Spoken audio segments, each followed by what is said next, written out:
اتنے انعامات ملنے کے باوجود اللہ تبارک و تعالیٰ نے اہل ایمان کو روزے کی فرضیت کے بارے میں بڑے محبانہ، شفیقانہ اور حکیمانہ انداز میں فرمایا، اے ایمان والو، فرض کیا گیا تم پر روزہ جیسے فرض کیا گیا تھا تم سے اگلوں پر، تاکہ تم پرہیزگار ہو جاؤ۔ یعنی یہ روزہ صرف تم پر فرض نہیں ہوا بلکہ تم سے پہلے لوگوں پر بھی فرض کیا گیا، اور یہ روزہ اس لیے فرض کیا گیا تاکہ تم متقی بن جاؤ۔ اور یہ چند دنوں کی بات ہے، لیکن اس میں بھی مریض اور مسافر کو اجازت ہے کہ وہ بعد میں اس کی قضا کر سکتے ہیں، اور جو لوگ روزے کی طاقت نہیں رکھتے، بڑھاپے وغیرہ کی بنا پر، وہ فدیہ دے دیا کریں۔ یہ کتنا شفقت، محبت اور پیار بھرا انداز اور خطاب ہے جو اللہ تبارک و تعالیٰ اپنے بندوں کے لیے اختیار فرما رہے ہیں۔ روزے کی روحانی اور جسمانی فوائد اور اس کی حکمتیں بیان کرتے ہوئے حضرت مولانا سید زوار حسین شاہ صاحب نور اللہ مرقدہ رقم طراز ہیں، روزہ رکھنے میں بہت سی حکمتیں اور فوائد ہیں جن سے روزے کی اہمیت پر روشنی پڑتی ہے۔ ایک حکمت یہ ہے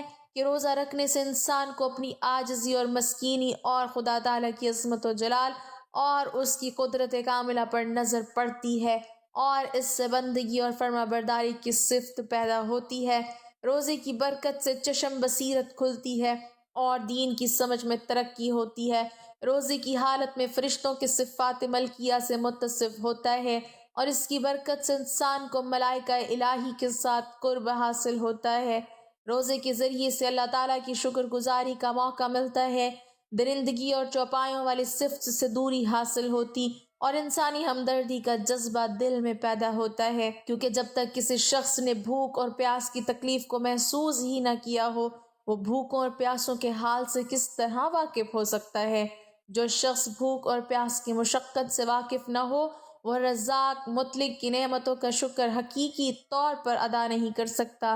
اگرچہ زبان سے شکر کے الفاظ ادا کرتا رہے۔ جب تک کسی کے معدے میں بھوک اور پیاس کا اثر اور اس کے رگ و ریشہ میں ضعف و ناتوانی کا احساس نہ ہو، اس کو اللہ تعالیٰ کی ان نعمتوں کی قدر نہیں ہوتی جو اس کی بھوک اور پیاس کو دور کرتی اور کمزوری کو زائل کرتی ہیں۔ اسی لیے وہ ان خداوندی نعمتوں کا کما حقہ شکر بھی ادا نہیں کر سکتا۔ روزہ انسان کے لیے ایک روحانی غذا ہے جو دوسرے جہاں یعنی آخرت میں انسان کو ایک غذا کا کام دے گا۔ جن لوگوں نے اس دنیا میں روزے نہیں رکھے، وہ اس جہاں میں بھوکے پیاسے ہوں گے، اور ان پر آخرت میں روحانی افلاس ظاہر ہوگا،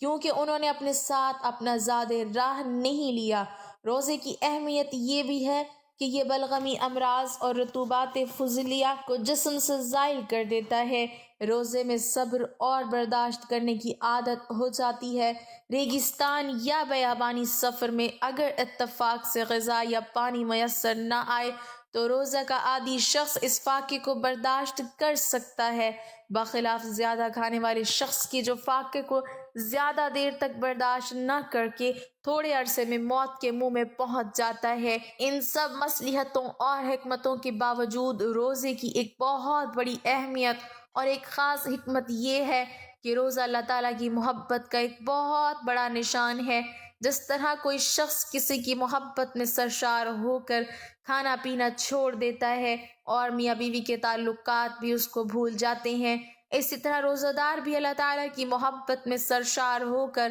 اسی حالت کا اظہار کرتا ہے۔ یہی وجہ ہے کہ اللہ تعالیٰ کے سوا کسی اور کے لیے روزہ رکھنا جائز نہیں۔ مسلمانوں کو چاہیے کہ ان ایام کی قدر کریں، اخلاص اور محض اللہ تعالیٰ کی رضا کے حصول کے لیے روزہ رکھیں۔ روزے کو جھوٹی باتوں، تمام گناہوں اور ریاکاری سے محفوظ رکھیں، ورنہ روزے کے ثواب سے محرومی کا سامنا کرنا پڑے گا۔ جیسا کہ آپ صلی اللہ علیہ وسلم کا ارشاد ہے کہ کتنے روزہ رکھنے والے ایسے ہیں کہ جنہیں سوائے بھوکا پیاسا رہنے کے کچھ حاصل نہ ہوگا، اور کتنے قیام کرنے والے ایسے ہیں کہ سوائے مشقت کے انہیں کچھ حاصل نہ ہوگا۔ اسی طرح آپ صلی اللہ علیہ وسلم کا ارشاد ہے، یعنی جس نے رمضان کا روزہ رکھا اور اس کی حدود کو پہچانا اور روزوں کا ہر اعتبار سے تحفظ کیا، اللہ تبارک و تعالیٰ ایسے روزے کو گزشتہ گناہوں کے لیے کفارہ بنا دیں گے۔ مسلمان خواہ مرد ہوں یا عورتیں بغیر عذر شرعی کے کسی روزے کی قضا نہ کریں،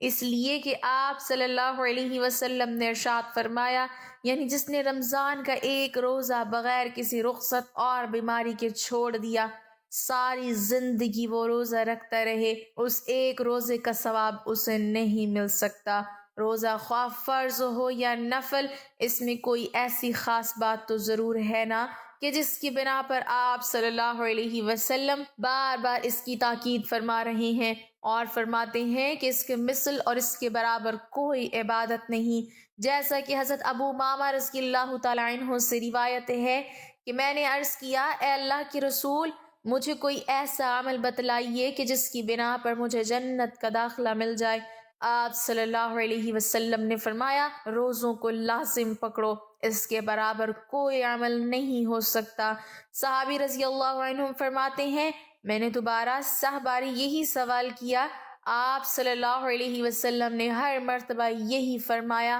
کہ روزوں کو لازم پکڑو، اس کے برابر کوئی عمل نہیں ہو سکتا۔ حضرت ابو امامہ رضی اللہ تعالیٰ عنہ نے اس پر ایسا عمل کر کے دکھایا کہ رمضان کے فرض روزوں کی بجاوری تو کرتے ہی تھے، لیکن نفلی روزوں کا بھی ساری زندگی ایسا اہتمام کیا کہ کہا جاتا ہے ان کے گھر سے دن کو کبھی بھی دھواں اٹھتا ہوا نظر نہیں آیا، سوائے ان دنوں کے جب کہ کوئی مہمان ان کے گھر میں آ جاتا۔ اسی لیے فرمایا گیا کہ رمضان المبارک کی برکتوں اور رحمتوں سے جو محروم رہا، وہ تمام خوبیوں اور بھلائیوں سے محروم رہا۔ رمضان المبارک کو قرآن کریم کے ساتھ ایک خاص تعلق ہے۔ ہر مسلمان کو چاہیے کہ رمضان المبارک میں زیادہ سے زیادہ قرآن کریم کی تلاوت کرے،